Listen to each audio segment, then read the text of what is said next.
Hi, I'm Courtney Collins. And I'm Andy Bay. And I'm Edmund Wilson. Welcome to another edition of Big Apple Football Show. Well, this week we'll be talking about, as you always know, the most phenomenal games of the week as well as the phenomenal plays of the week. And we'll be throwing out T-shirts if you don't score enough touchdowns. We have some great guests, and we also have that Bonehead Coach section. Stay tuned.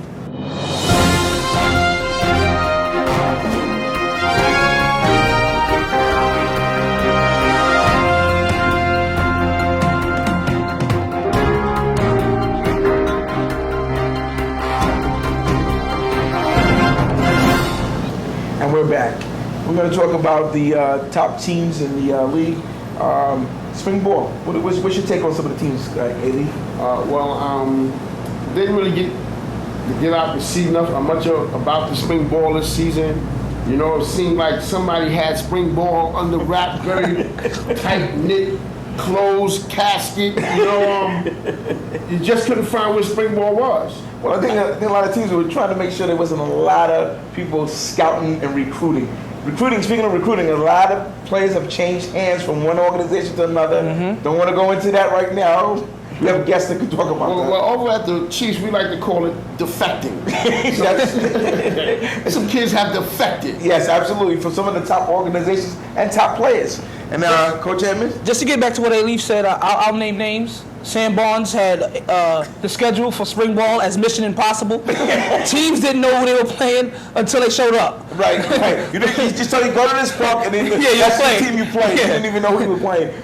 I'm going to tell you, I looked at spring ball, really I had a good time at spring ball. I'm going to tell you some of the teams that are looking really good. Again, I'm going to pick, I think the New York Warriors look really good this year. And I think in the AFC, they're going to be a top team. I think Mount Vernon is going to be a top team. You just can't rule Mount Vernon out. Yeah. You can't. I mean, we're talking organizational-wise. Organization-wise, they've been around a long time. The Bulldogs are going to do pretty good, and I think the Bulldogs are going to take a hit here and there only because they didn't play spring ball with the Pee-wees and the junior midgets. I think they're going to take some hits there. The Brooklyn Chiefs are going to always be there. They have the talent. They have the numbers out there. Really, you know, the Brooklyn Chiefs didn't get to play any spring ball. I mean, it was like we wasn't invited, you know?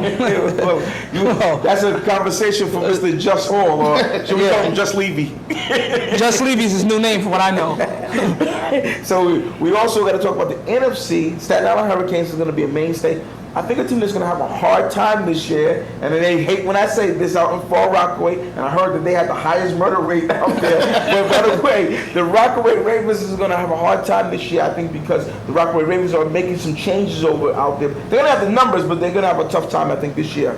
As I always like to say, one thing about Fall Rockaway or any of those teams out in Queens, the Rifles, you know, if you're going to have to play those teams, you want to play them early in the season. You know, by October, they got their stuff together. Right. So they may take a couple of hits early in the season, but they're always there in the playoffs. Speaking of playing them early, the Ravens didn't play spring ball this year. They played spring ball last year and got off to a better start. Absolutely. They might have some trouble getting out the gate, like Big Brown. Speaking about getting out the gate, I want to know if the Bronx River Bulldogs are going to get out the gate or they're going to trip over their own feet in the new Big Apple League they're in. And it can be overwhelming. You know, Coach, you go down, you're 0-2 in this league, you're 0-3, and you can kiss Florida goodbye. Oh, no doubt about it. And that T-shirt is definitely coming out flying to you if you lose too many games here in this league.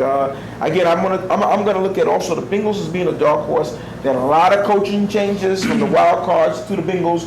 The Bengals are going to be a very good program, and Coach Brian, we're going to try to get the troops together. Well, we'll bring some more of this stuff out right back after these messages.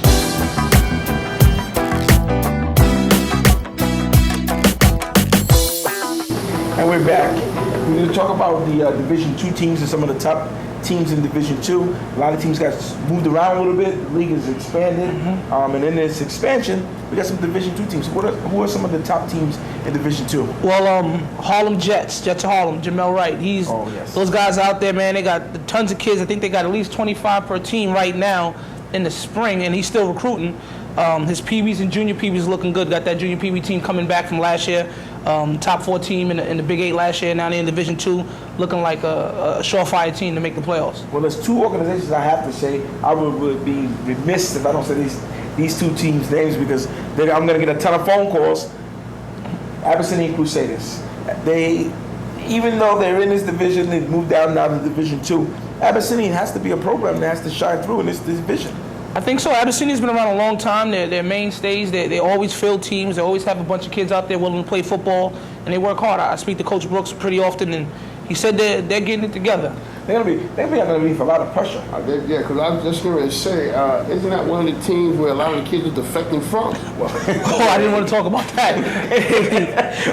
This I can't say. That it might be true, but I'm gonna tell you something else. They got a lot of pressure from the Harlem teams. There's a new program up there. The Hornets are up there now. Coach and let me tell you, if the Abyssinian Crusaders don't do a better job at winning games, if they don't put W's in the column, one of the things that's going to happen is kids want to be on teams that win. Well, and they're going to have to win games. That's a known fact nowadays. I mean, this whole thing was put together for kids to play football. Right. But kids don't come to play football to lose. No, absolutely not. And the Crusaders have like I said, the Jets of Harlem. They have the Hornets barking up their trail. Another program that's going to be a really, really top, I think, performing program in this division would also be the Brooklyn Tomahawks. Brooklyn Tomahawks, without a doubt. I heard their Pee-wees are smoking in spring ball right now. They're off and running. They're doing a good job.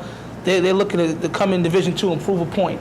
Well, at this point in juncture with the Tomahawks, they have a lot to prove. Tomahawks were perennial champions back in 2001, 2002, top program, and it kind of fell off. They had some issues over there, and they try to rally the troops and do things better.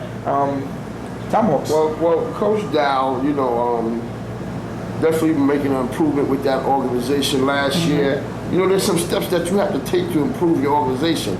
Sometimes you may have to take one step backwards in order to take two steps forward. Absolutely. And he definitely was wise enough to make those decisions, even by, coming from a Division I organization and going back to Metro and now Division II, and before you know it, he'll be right back there in Division I. Well, I'm going to tell you this.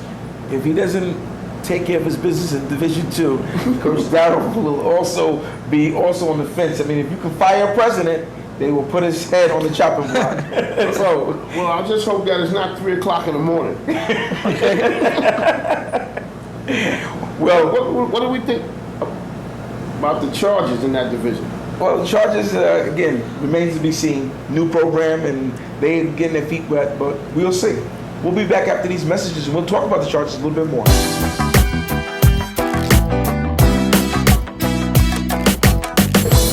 How you doing? This is Edwin Wilson, and I'm back with the Hot Seat interview. On the Hot Seat today, we have Sam Jackson, founder and president of the Brooklyn Panthers. How you doing, Sam?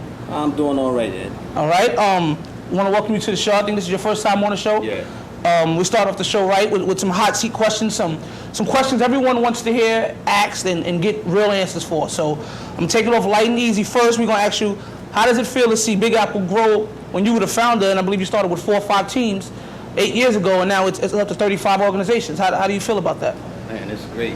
Because when I turned it over to Courtney Pollin, I didn't had no idea it would take off as big as it did. Okay. All right. And now you're being an innovator. You have the Tiny Mike division. I believe you and Ra from the New York Warriors run that division, and the Tiny Mikes are taking off, and right. only organization in New York City with Tiny Mike's little kids playing football now. How's that going? That division, that's my heart. Okay. I love to see these little guys get out there and scramble, especially when you find one I'm going the other way for touchdown. Mm-hmm. We get bigger crowds in them games than we get in the regular games. Okay. And it's going to grow bigger than it is right now.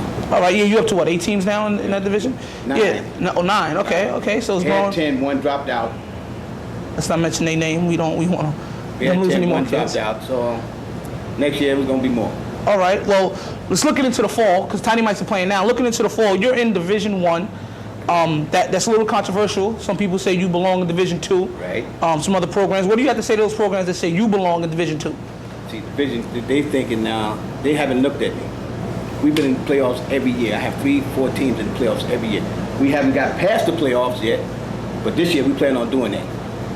But Well, we've been in the playoffs 4 years in a row. Just to keep going with that, some people say, well, look, Sam Jackson, when he was in the Metro, he won 2 championships. Next year, he jumped back in Big 8, maybe a little too soon, got his feet wet again, and wasn't nobody in the championship game.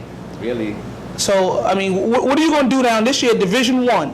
How are you going to put another team back in the championship? And what teams are going to be? I know your Mighty Mites are playing right now, and they're looking pretty tough. Our Mighty Mites and our Junior Pee-wees. Okay. We're looking at them. They're very tough. So I can put you on record now saying Mighty Mites and Junior Pee Wees, Correct. both in the playoffs, one in the championship game. Right. Okay. If not two. Oh, if not two. All right. Not two. Well, Sam, I thank you for coming on. I'm looking forward to having some more organizations on the hot seat. You give me a buzz. Let me know who you want me to ask tough questions of, and I'll get them on here. All right. Then. All right? Thanks for coming out, Sam.